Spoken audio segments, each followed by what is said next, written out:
the Essenes embodied Jesus Christ. The story of Jesus most likely began around 100 years before the story begins, with his birth at the beginning of the Common Era. The first written version of the story is the Gospel of Mark that dates from 70 Common Era, about 40 years after the story says Jesus died. This is also the time of the Jewish revolt against Rome and the defeat and expulsion of the Jewish people from the Promised Land. The knowledge of the Hebrew Bible in a time of illiteracy indicates that the Gospel of Mark was written by Rabbis, or very learned men in Judaism. Men who decided they needed to write down this story that had been circulating by word of mouth and storytelling for as many as 170 years, beginning with the founder of the Judaism sect of the Essenes, the prolific writers of the Dead Sea Scrolls, to make money. Their temple, homes, and country were gone.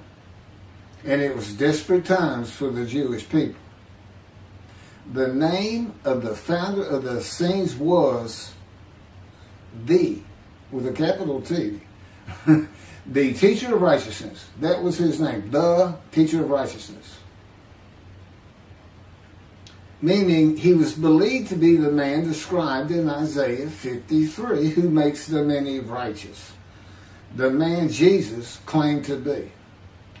According to the oral story that most likely began 100 years before the Common Era, BCE, with this man called the teacher of righteousness, who established a sect of Judaism known as the Essenes, this teacher of righteousness who fought with a wicked priest. All this information is in the Dead Sea Scrolls. Fought with a wicked priest. Did not like the way the temple was being run. Did not like all the sinning going on in Jerusalem, and did not live there, and despised riches and the material things of the world, just like Jesus, who also claimed to be the teacher of righteousness. The oral storytellers, who were diverse and from different backgrounds, ethnicity, and ability, captured the imagination of the crowds with their oral skills and would earn their livelihood from donation of money and goods in the age of antiquity. Few could read in a world where literacy was restricted to just a few, and this did not begin to change until the Middle Ages. While the earliest forms of written communication date back to about 3,500 to 3000 BCE, literacy remained for centuries a very restricted ability closely associated with the exercise of power. Schools in ancient Israel, if any existed, served only the sons of the rich and the religious elite. Storytellers, in general, would be very learned men, captivating the imagination of the crowds at the gates and the meeting places of Jerusalem, with tales that people of a harsh and brutal time wanted to believe in. A time when medical treatment was primitive and life expectancy was 30 to 35 years, averaging those who died at birth to those who died with long life into their 70s and beyond. A time when people believed in mythical gods and gods who were men and making sacrifices to gods for favor and for safety, healing, long life, crops, and fertility. The Dead Sea Scrolls are generally thought to have been produced by the Essenes. No one really doubts it anymore. And the Essenes are a group that protested the way the temple was being run. Many of the Essenes went to the cliffs and the caves east of Jerusalem by the Dead Sea, known as Qumran, to prepare the way of the Lord, following the commands of the prophet Isaiah. Today, in this day, the day of the Lord, because the land brooms again, the Jewish people have returned, and Jerusalem and the ruined cities have been rebuilt, Elijah clears the way for the Lord. They went to Qumran to get away from the sinning of the people of Jerusalem and the ways of the religious elite at the temple, which would have been Pharisees and Sadducees. The Essenes are never mentioned. They're never mentioned in the New Testament. Now, they are prolific writers. And they had their own gate. They had their own gate throughout the life of Jesus and for 40 more years until Jerusalem was destroyed. And that in 70 Common Era, when everything was being destroyed, that's when they put those scrolls deep into pottery, big pottery, and buried them. That's what kept them from disintegrating into dust. And if you ever look it up, I mean, when I say prolific, there must have been many people, they were copyists. But they also did, well, I'm going to get to it. They made commentary on the scrolls. One of the first leaders of the Qumran community, again, was the teacher of righteousness, identified in the Damascus document and the Habakkuk Pesher. A Pesher is a type of commentary in Hebrew. In the Pesher literature, the teacher of righteousness is presented as a founding figure who directly clashed with an opponent called the wicked priest. Of course, we all know what Jesus went through with the religious elite, Sadducees, Pharisees, and the high priest. This was the wicked priest in his day, 100 years before the birth of Jesus. The man described in Isaiah 53 is often referred to the teacher because of verse 11, where God says, verse 11 of chapter 53 of Isaiah, where God says, "My righteous servant makes the many righteous." The teacher of righteousness and his followers left a library of information on his teachings, himself, and Scripture, and would seem to be the first of many men to claim or to be claimed by others that the man described in Isaiah 53. Jesus is not even the last. No, he's not, but I mean, he's not even the last. The Hebrew noun pesher is found in the Hebrew of the Qumran scrolls in the sense of meaning, explanation, interpretation. It is similar to a midrash in the Talmud. Various biblical texts were deemed prophetic and were subjected to pesher interpretation even when appearing in non-prophetic literary context. A copy of the pesher of Isaiah dates to the beginning of the 1st century Common Era. The pesher of Habakkuk attributes this technique to the founder of the community, the teacher of righteousness. In other words, this pesher is written during Jesus' life. And they had their own gate, the gate of the Essenes. The Qumran sect, like the broader Jewish movement from which it sprang, took a critical view of the established orthodoxy of its time, believing Israel to be under divine judgment, regarding itself as the true remnant of Israel and awaiting its imminent vindication. at the, quote, end of days. At the end of days, evil would cease, the wicked would be destroyed, and the righteous would live under a divine blessing.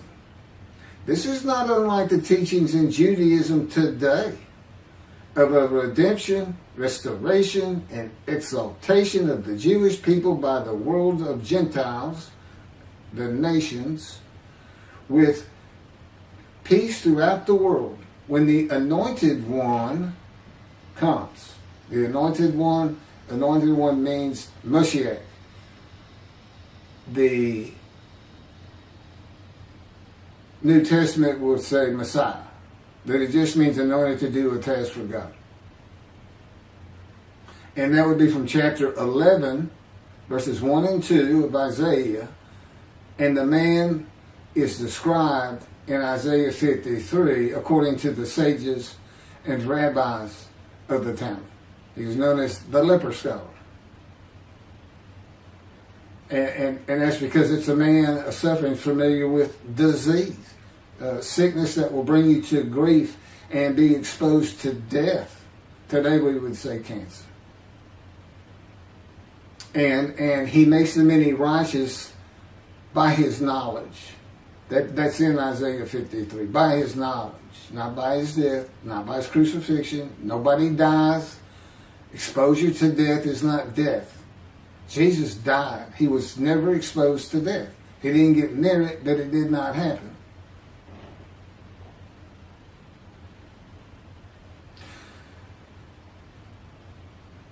This time that the Essenes were waiting upon, that they thought was imminent, did not happen for them.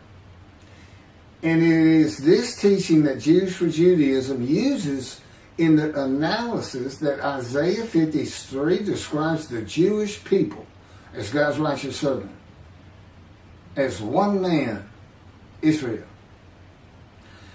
The persecution of the Essenes and their leader, the teacher of righteousness, probably elicited the sect's apocalyptic visions.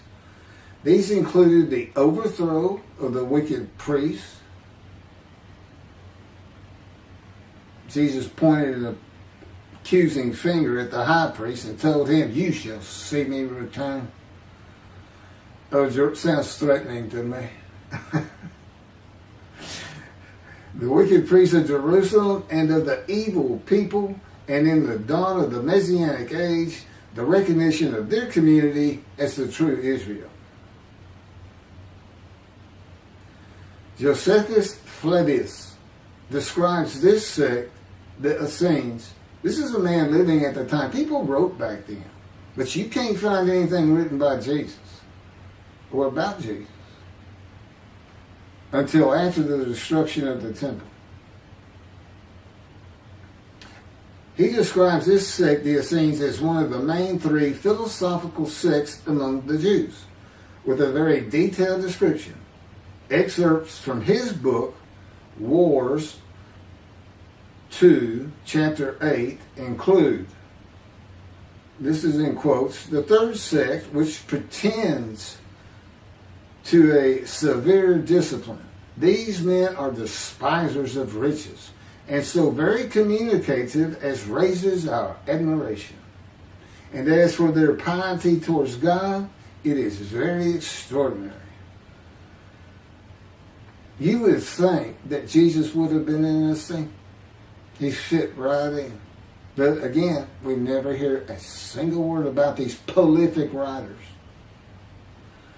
The other two philosophical sects were the Pharisees and the Sadducees. In the New Testament, the Essenes are never mentioned, as I said. All the stories of Jesus and his clashes with the religious elite of Jerusalem in the New Testament are with the Pharisees and the Sadducees. According to this same Josephus, the name of the gate in the southern wall of Jerusalem at Mount Zion was called the Essenes Gate. Everything about the Essenes says Jesus would have been one.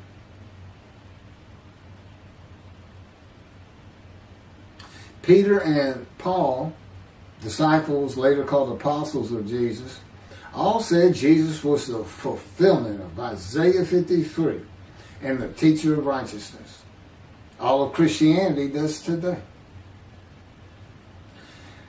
The Essenes, again, were writers and copyists and had their own gate in the southern wall of Jerusalem. Their founding leader claimed to be the righteous servant, so did Jesus. It is impossible to believe that the Essenes had not heard of Jesus.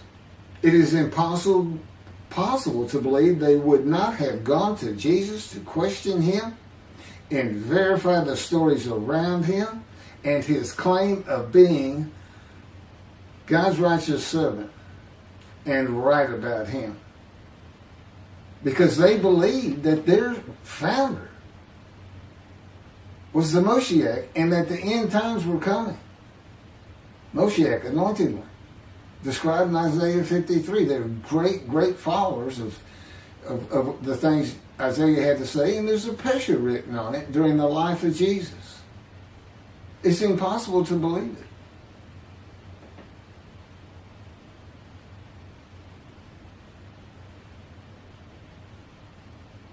We're talking about a man that healed the sick, removed blindness, had the cripples walk, fed 5,000 people with 5 loaves of bread and 2 fish, walked on water, turned water to wine, raised the dead, was crucified, and 3 days later came back to life? And you think these people, how about Joseph Philaetus? Why didn't he mention that? He talks about the destruction of the temple. He was there. The Essenes were present in and around Jerusalem for 100 years before the birth of Jesus and another 40 or so years after his death at the age of 30 in the first written story of him and his life in 70 Common Era. There is not one word written by the Essenes of Jesus. There is no account in the New Testament of Jesus and an Essene. There are no writings or even a mention of him by a single person or group that was part of his generation while he was alive. There are no writings by Jesus. And prophets of God, men of God, servants of God have been writing for him throughout the biblical times until he stopped talking to his prophets. The Hebrew Bible ended. The last prophet he spoke to, Malachi. Malachi chapter 3, the last chapter of the prophets,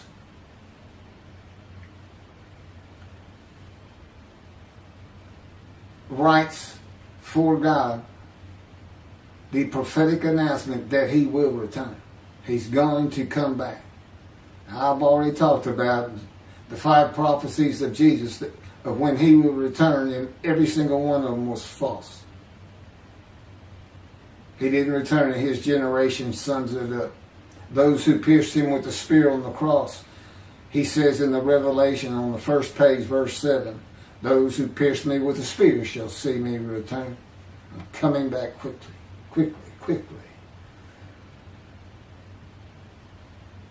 Nothing was written by his disciples. There are no writings by Herod or Pilate or any Roman newspaper, poem, or book of this man who healed the multitudes, fed the poor, walked on water, raised the dead, turned water to wine, was crucified and rose from the dead to human life, and then rose to heaven. That's where he's supposed to be returning from. While there are 3 Gospels under the names of 3 disciples, they are all considered pseudepigrapha. In Greek, that means falsely attributed. Writings which were attributed to authors who did not actually write them. And they were all written long after the death of Jesus, these Gospels, full of quotes and teachings from Jesus himself. Quoted parables, long speeches, Sermon on the Mount, long sermons that could not be accurate if passed by word of mouth. There is only one answer. The Essenes themselves, these writers and the storytellers of the day, had put this story together. And even though the writers of the gospel knew full well these rabbis are learned men of the Hebrew Bible, they knew it didn't really fit. But you know what else they knew? Nobody could verify it. Nobody could check them. Nobody could check them. Now, I just did a video on the deceptions. The deceptive, it covers just Matthew. And there's 3 different stories of him and deceits in every one of them that you can go look up now. You can verify these things that I'm saying. I'm quoting them. I give the chapters, the books they come from. You can see Jesus changed Zechariah, verses 9 and 10, the verses, from riding an ass into Jerusalem and being crucified, as Jesus said all the prophets said of him, to what the prophet actually said. You can go look at it. He said he's going to go and defeat Rome, defeat the enemy in Rome, which in Jesus' time, in Jerusalem, and be king of the world, which at the time would have been the nations of the Middle East. And he would tell them all to surrender. That's actually, that's part of the verse itself, verse 10. And he would defeat the enemy and have the nations surrender and be king from sea to sea, lands into ocean. I mean, you can't get more deceitful than that. You can't lie greater than that. You're manipulating Scripture, God's holy word, manipulating it, deleting a verse 10, telling your disciples, tell everybody these things. That's why he's telling them. Tell everybody these things. I'm going in. They're going to kill me.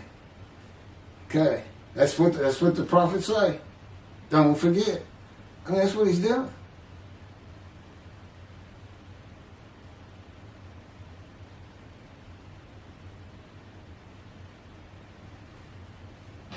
Jesus is a myth.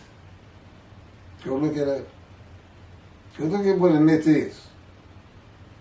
Believe me, it covers the New Testament. It covers Jesus Christ. Thank you.